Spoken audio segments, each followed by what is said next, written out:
خدمت بچه‌های عنصر خار. بچه‌ها اومدم با یک پیغام کوتاه عاطفی در رابطه با اعترافات شخص عاطفیتون. لطفاً با حضور ذهن نیت کنید. اردیبهشت شهریور دی ماه با من باشید ببینیم که کیس عاطفیتون اعتراف قلبیش و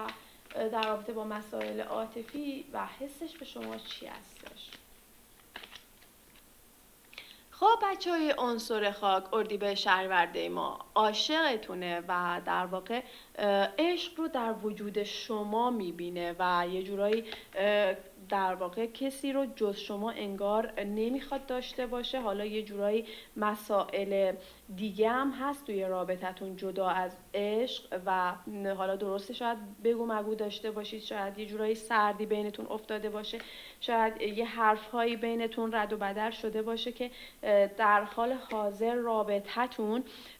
به این وضع کشیده شده باشه. اما میگه که من با وجود تمام این اتفاقها که هرچی شمشیر داره خودشون نشون میده، میگه با تمام این اتفاقهایی که بین من و تو افتاده در حال حاضر و رابطمون یه جورایی دچار چالش شده، من فقط چشم انتظار خودت هستم، من فقط تو رو میخوام، من دلتنگ تو هستم، من میخوام تو رو کنار خودم داشته باشم و حس پشیمونی دارم، حس شکست دارم از اینکه تو کنارم نیستی. من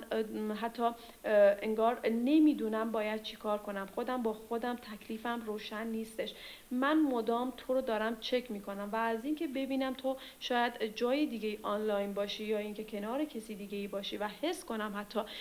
شاید با کسی دیگه ای باشی، این حسه داره منو بدجور عذاب میده. و بچه‌ها پس بدونید این شخص عاطفی شما واقعا عاشقانه شما رو دوست داره، ولی در حال حاضر حالا چه بحثی بینتون پیش اومده که این حرف خیلی براش سنگین بوده، این مسئله خیلی داره عذابش میده و برای همین با تمام عشقی که به شما داره تصمیم گرفته یه خورده عقب وایسه برای اینکه بدونه که باید چی کار کنه، 2 تا 4 تا کنه و بعد بخواد تصمیم بگیره برای رابطه و دوباره بخواد رابطه رو اوکی کنه. و این کارتی که در واقع